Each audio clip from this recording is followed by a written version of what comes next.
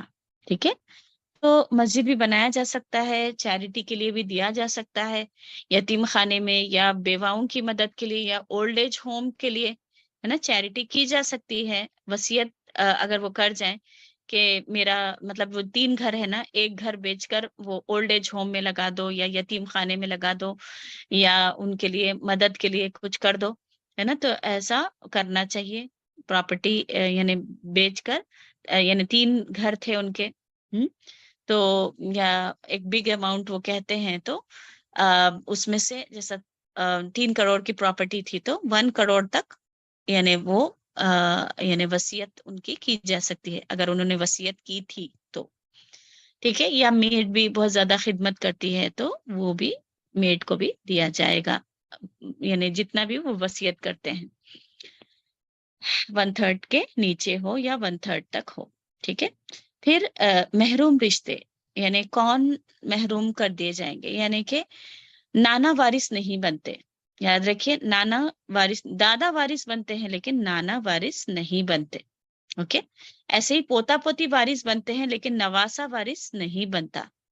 پھر ماموں یعنی چاچا وارث بنتے ہیں لیکن ماموں، زیادہ تر نانا یا ننیالی رشتے وارث نہیں بنتے. ٹھیک ہے، ماموں وارث نہیں بنتے، خالہ وارث نہیں بنتی، داماد بھی وارث نہیں ہوتا کیونکہ کوئی سببی رشتہ ہے نا، نسبی رشتہ ہے نا. پھر بہو بھی جیسے میں نے کہا کہ وارث نہیں بنتی، پھوپھی یا پھوپھا بھی وارث نہیں بنتے، طلاق شدہ بیوی بھی وارث نہیں بنتی، مسجد یا مدرسہ یعنی وارثین میں نہیں آتے بلکہ وصیت کی جا سکتی ہے نا. تو یعنی ایک بات یاد رکھیے، نانا وارث نہیں ہوتا. سوال یہ پیدا ہوتا ہے کہ نانا کو وارث، حالانکہ نانی وارث بنتی ہے لیکن نانا وارث نہیں بنتا، تو نانا یعنی وہ بھی کسی کا دادا ہوگا، ہے نا، تو اس طریقے سے وہ وارث بنتا ہے. اور پھر نواسا بھی کسی کا یعنی پوتا ہوگا نا، تو وہ ایز اے پوتا انہیریٹ کرتا ہے، لیکن نانا کی پراپرٹی اگر نانا کا انتقال ہو جاتا ہے تو نواسا انہیریٹ نہیں کرتا. بیٹی کی اولاد ہے نا، نواسا نواسی، وہ یعنی پراپرٹی میں سے نہیں لے سکتی. ٹھیک ہے، اگر ایسا کرنے بیٹھیں گے تو بہت زیادہ وارثین ہو جائیں گے اور پراپرٹی بہت لوگوں میں ڈسٹریبیوٹ ہوگی، ہے نا. تو اللہ نے فائدہ دلایا ہے بہت سارے لوگوں کو لیکن قریبی رشتہ داروں کو دلایا ہے. وارث، آئیے ہم دیکھتے ہیں کہ وارث یعنی 3 قسم کے ہیں. سب سے پہلے وارث یعنی پراپرٹی لینے والے. ٹھیک ہے، جو بھی پراپرٹی، جو بھی ایسٹس جو میت چھوڑ جاتی ہے وہ لینے والے 3 قسم کے ہیں. ایک کیا ہے؟ اصحاب الفروض، دوسرا اسبہ، تیسرا ذوی الارحام. اوکے، اصحاب الفروض کس کو کہتے ہیں آج ہم دیکھیں گے، ان شارٹ دیکھیں گے کہ اصحاب الفروض کس کو کہتے ہیں، کہ میت کا مال لینے والے وہ رشتہ دار جن کا حصہ قرآن اور حدیث میں مقرر ہے. فکس شیئرز ہے نا، جن کا حصہ مقرر کر دیا اللہ تعالیٰ، ان کو دینا ہی دینا ہے. جیسا میت کی بیوی ہے، ان کو دینا ہے، شوہر کا انتقال ہو گیا تو ان کو دینا ہی دینا ہے. کتنا دینا ہے اللہ نے ڈیسائیڈ کر دیا ہے. ٹھیک ہے، پھر ویسے ہی میت کے ماں باپ ہے تو وہ کتنا لیں گے وہ اللہ نے ڈیسائیڈ کر دیا ہے. ویسے ہی میت کے بیٹی ہے تو وہ کتنا لے گی وہ اللہ نے ڈیسائیڈ کر دیا ہے. تو اصحاب الفروض یعنی جو میت کا مال لینے والے وہ رشتہ دار جن کے حصے مقرر ہیں. ٹھیک ہے، اللہ نے ان کے حصے مقرر کر دیے ہیں. زیادہ تر اصحاب الفروض اب دیکھیے کمزور طبقہ ہے جن کو مال نہیں دیا جاتا تھا. مثال کے طور پہ پہلے زمانے میں بیٹی کو کوئی حصہ نہیں دیا جاتا تھا تو بیٹی کا حصہ کتنا ہوگا اللہ نے مقرر کر دیا ہے. ماں باپ کو آج بھی نہیں دیا جاتا ہے پراپرٹی میں سے، تو اللہ نے مقرر کر دیا ہے کہ ماں باپ کو کتنا جائے گا. ٹھیک ہے، تو اصحاب الفروض کیا ہے؟ ان کو فرض ہے دینا، یعنی کسی قیمت پہ ان کو یعنی ڈیلیٹ نہیں کیا جا سکتا، اگنور نہیں کیا جا سکتا، ان کو محروم نہیں کیا جا سکتا پراپرٹی میں سے، کیونکہ اللہ نے فرض کر دیا ہے. ٹھیک ہے، ان کو دینا ہی دینا ہے، ٹھیک ہے. تو جن کے حصے مقرر ہے قرآن اور حدیث میں ان کو اصحاب الفروض کہتے ہیں، ٹھیک ہے. تو اب یہاں تین ہم نے کہا تھا نا کہ وارثین تین ہیں، اصحاب الفروض اور اسبا. اسبا کون ہے؟ اصحاب الفروض جو فکس شیئرز ہیں ان کے دینے کے بعد جو بھی پراپرٹی بچ جاتی ہے، بچا ہوا مال کس کو دیں گے، ہے نا. سوال پیدا ہوتا ہے نا کہ کس کو دیں گے. تو کچھ رشتہ دار ایسے ہوتے ہیں جو اسبا بنتے ہیں. جیسا مثال کے طور پر بیٹی بیٹا دونوں ہیں اگر میت کے، تو دونوں بیٹا بیٹی اسبا کے طور پر لے لیں گے. جیسا میت کے ماں باپ ہیں، بیوی ہے اور بیٹا بیٹی ہے، تو ماں باپ اور بیوی کا حصہ اللہ نے مقرر کر دیا ہے، فکسڈ ہو گیا. اور پھر بیٹا بیٹی کیا کریں گے؟ جو بھی بچا ہوا مال ہے وہ اولاد یعنی بیٹا بیٹی میں ڈسٹریبیوٹ ہو جائے گا. تو یہ اسبا کہلاتے ہیں، ٹھیک ہے. ہم انشاءاللہ اسبا کی قسمیں بھی نیکسٹ کلاس میں آپ کو بتائیں گے. پھر نیکسٹ کیا ہے؟ ذوی الارحام. اگر اصحاب الفروض بھی نہ ہو اور اسبا بھی نہ ہو تو پھر کون لے گا پراپرٹی نا؟ تو پھر جیسا ہم نے کہا کہ نانا وارث نہیں بنتا، لیکن سم ٹائم ذوی الارحام ڈسٹنٹ ریلیٹیوز، جیسا بمباری میں سب مارے گئے، سارے قریبی رشتے دار، بیوی کا بھی انتقال ہو گیا، اولاد بھی نہیں رہی، اور یعنی دادا پردادا بھی نہیں رہے، اور والد کوئی نہیں رہا، صرف نانا ہے یا ماموں ہے، تو یہ وارث بنتے ہیں ذوی الارحام یعنی ڈسٹنٹ ریلیٹیوز. کوئی رشتہ دار ہے کیا ان کا، دیکھ کر وہ پراپرٹی دیں گے، ٹھیک ہے. تو یہ بہت ریئرلی ہوتا ہے ایسا، ٹھیک ہے. اس لیے ہم ان ڈیٹیل نہیں پڑھیں گے ذوی الارحام کے بارے میں.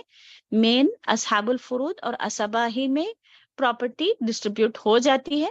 ایسا کبھی کئی سالوں میں ایک بار کبھی یعنی ایسا بہت کم ہوتا ہے، ٹھیک ہے.